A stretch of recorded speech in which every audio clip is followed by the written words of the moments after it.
your discussions and the incentive for your work together over the next couple of days and beyond. Although clearly much has been achieved and considerable change and improvements introduced in the past 2 years, and I'm thinking of the Baird review of the ESOS Act, resulting in the strengthening of registration requirements, improved risk management measures, penalties for non-compliance, and an appeals process through the Commonwealth Ombudsman, the new national regulator for the vet sector, the creation of the Tertiary Education Quality Standards Agency and the Australian Skills Quality Authority, the COAG commitment to develop a skills reform agenda by early 2012, and most recently, the agreement, thankfully, to release the Night Review of student visas for consultation with industry and state and territory governments. Equally clearly,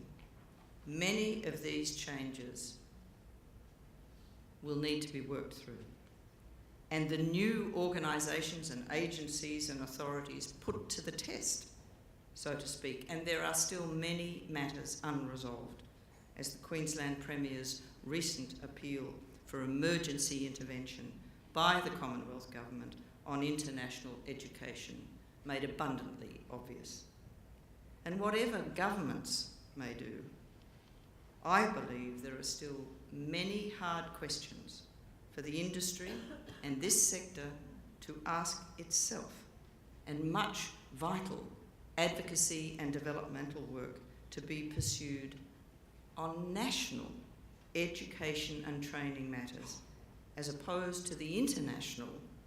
education and training issues, which always seem to attract more comment and attention, in some ways to hijack the agenda. I'm thinking here of the changing demographics, ageing population and workforce, training needs for persons with disabilities, servicing of regional, rural and remote populations, enhancing employment opportunities for our migrant, refugee and Indigenous communities, servicing new growth areas in the economy, adapting education and training techniques to respond to disengaged, disconnected members of the community. Think what has been happening in the UK and how that applies here. And of course, adapting to new technologies beyond e-learning, way beyond e-learning. A long but very exciting list for your members, because reflecting on the education and training needs in any one of these areas leads to the conclusion that private education and training providers will have to play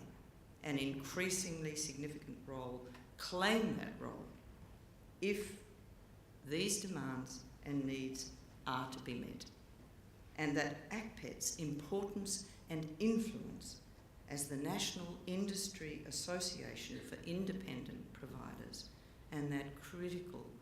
quality assurer, that critical innovator, can only increase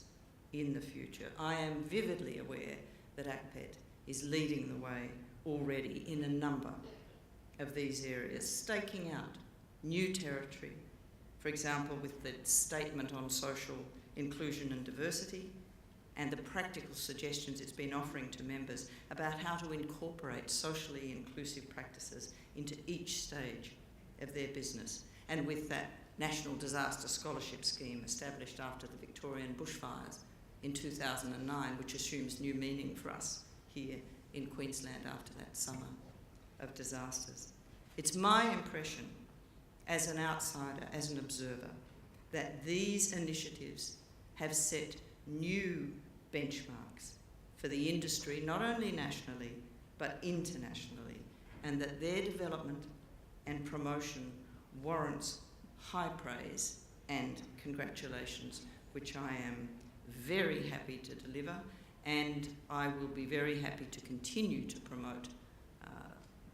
given or using the exceptional platform for advocacy that and awareness raising that my my position